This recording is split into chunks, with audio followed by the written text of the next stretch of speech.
नमस्कार, मैं दिव्या। फटाफट 30 खबरों में आपका स्वागत है। चलिए अब बढ़ते हैं देश प्रदेश की बड़ी खबरों की ओर विस्तार से।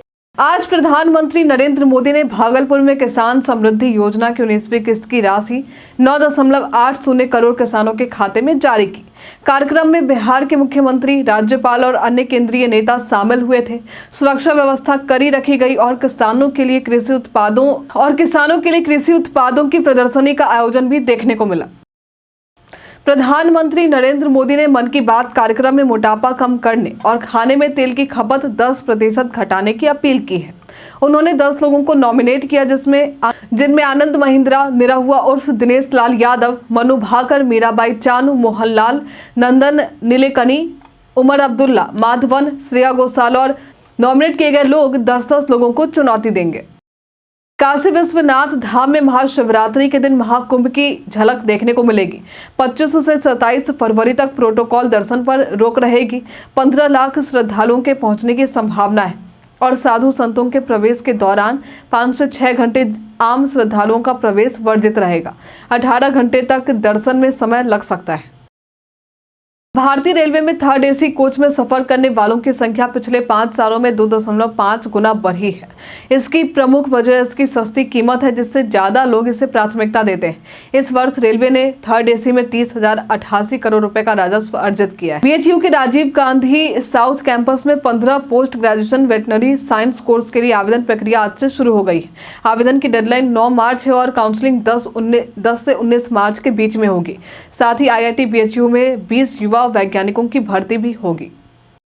13 जनवरी से शुरू हुआ महाकुंभ 27 फरवरी को समाप्त होगा, जिसमें मुख्यमंत्री योगी आदित्यनाथ भाग लेंगे। समापन समारोह से पहले स्वच्छता अभियान सहित 3 वर्ल्ड रिकॉर्ड बनाने की योजना है। इस आयोजन में करोड़ों लोग पुण्य की डुबकी लगाने पहुंचे और कई सामाजिक परियोजनाएं भी संचालित की गई। चैंपियंस ट्रॉफी में भारत ने पाकिस्तान को 6 विकेट से हराया, जबकि आईआईटी बाबा ने दावा किया था कि पाकिस्तान जीतेगा। मैच के बाद उनकी भविष्यवाणी गलत साबित हुई। उन्होंने अब कहा है कि भविष्यवाणियों पर विश्वास न करें, बल्कि खुद का दिमाग लगाएं। भारत ने टेम्पेंडाडोल और कैरिसोप्रोडोल दवाओं के उत्पादन और निर्यात पर रोक लगा दी है, क्योंकि इनका पश्चिम अफ्रीकी देशों में दुरुपयोग हो रहा था। भारतीय औषधि महानियंत्रक ने सभी अनापत्ति प्रमाण पत्र रद्द कर दिए और महाराष्ट्र में एक दवा कंपनी पर छापा मारा गया है। विदेशी मंत्री एस जयशंकर ने बांग्लादेश सरकार को चेतावनी दी है कि वे भारत के साथ अपने संबंधों पर स्पष्ट फैसला करें।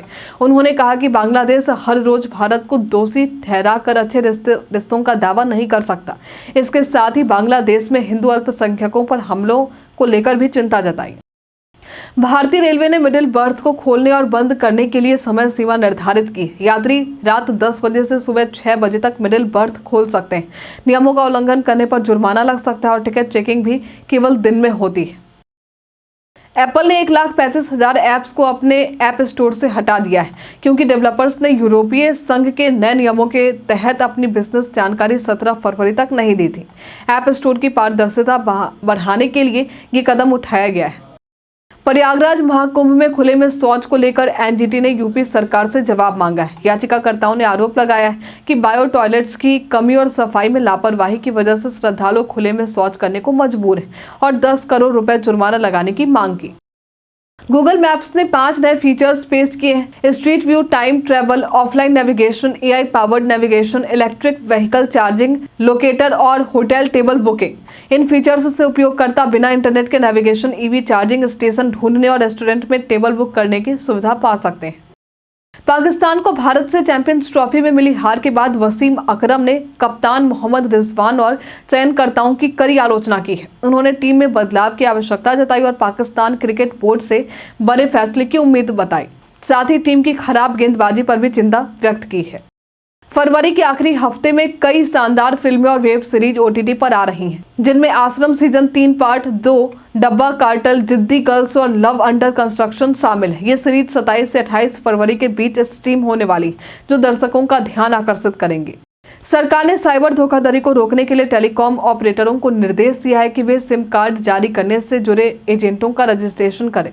नए नियम 31 मार्च 2025 तक लागू होंगे, जिससे सिम कार्ड प्रक्रिया में सुरक्षा और पारदर्शिता बढ़ेगी। जावेद अख्तर ने पाकिस्तान की हार पर ट्रोलर्स को नसीहत दी है। विराट कोहली की तारीफ करने पर कुछ लोगों ने उन्हें निशाना बताया। विराट कोहली की तारीफ करने पर कुछ लोगों ने उन्हें निशाना बनाया, लेकिन जावेद ने उन्हें सख्त जवाब दिया, जिसमें उन्होंने अपनी देशभक्ति और स्वतंत्रता संग्राम में योगदान का जिक्र किया, जिससे उन्हें कई लोगों का समर्थन मिला है।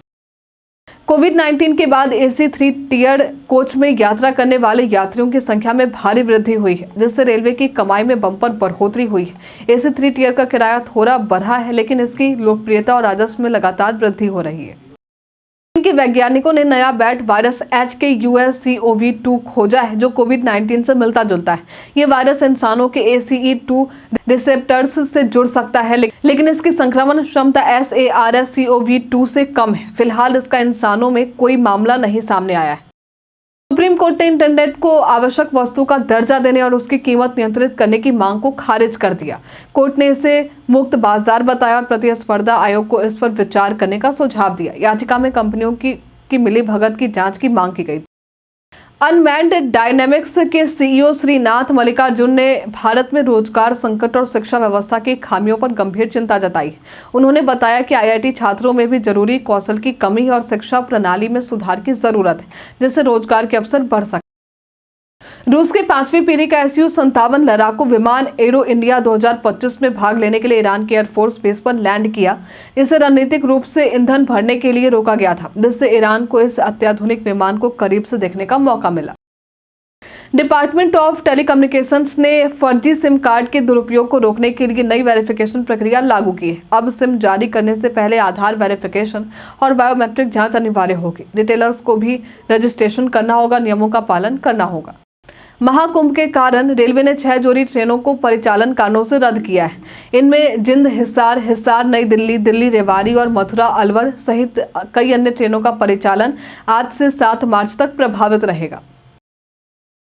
अनमोल, जिन्होंने नीट UG 2024 में दिव्यांग श्रेणी में 2462वीं रैंक प्राप्त की थी, उन्हें मेडिकल कॉलेज ने एडमिशन देने से इनकार कर दिया था। सुप्रीम कोर्ट ने इस नियम को असंवैधानिक बताया है और अनमोल को मेडिकल पढ़ाई करने की स्वतंत्रता दी है। मामले की अगली सुनवाई 3 मार्च 2025 को होगी।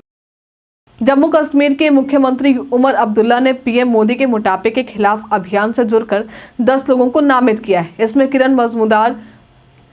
किरण मजूमदार, सौ, दीपिका पादुकोण, सानिया मिर्जा जैसी प्रमुख हस्तियां शामिल हैं। PM मोदी ने 10% तेल सेवन घटाने की चुनौती दी है। सूरत में CBSE 12वीं फिजिक्स परीक्षा के दौरान 2 छात्रों को ChatGPT का इस्तेमाल करके नकल करते हुए पकड़ा गया। दोनों छात्रों को 2 साल के लिए परीक्षा में बैठने से प्रतिबंधित कर दिया गया है। वे मोबाइल फोन से जवाब ढूंढकर पेपर में लिख रहे थे। अनुपम खेर का AX अकाउंट लॉक हो गया था, जिसके कारण DMCA नोटिस था।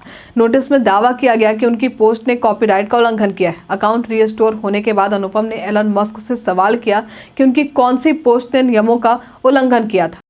पश्चिमी विक्षोभ के असर से 25 फरवरी से पहाड़ी क्षेत्रों में बर्फबारी और बारिश का अनुमान है। दिल्ली, UP, पंजाब और हरियाणा में 27 से 28 फरवरी को मौसम में बदलाव आएगा। हल्की बारिश और ठंड का असर रहेगा। बिहार में शुष्क मौसम बने रहने की संभावना है। आज के लिए इतना ही। तो जिन लोगों ने हमारे सवाल का जवाब दिया था उनके नाम है रवि कुमार, MD साकिर हुसैन, उमेश कुमार, सिंटू कुमार, संजीव कुमार, अमित कुमार, संदीप कुमार, नौसाद रजा। चलिए बढ़ते आज के सवाल की ओर। तो आज का सवाल है, PM मोदी ने मोटापा घटाने का अभियान शुरू किया है। इस अभियान का हिस्सा बनने के लिए आप क्या पहल करेंगे? आप अपना जवाब हमें कमेंट में लिखकर जरूर बताइए। तो आज के लिए फिलहाल इतना ही। हमारे साथ बने रहने के लिए आपका धन्यवाद।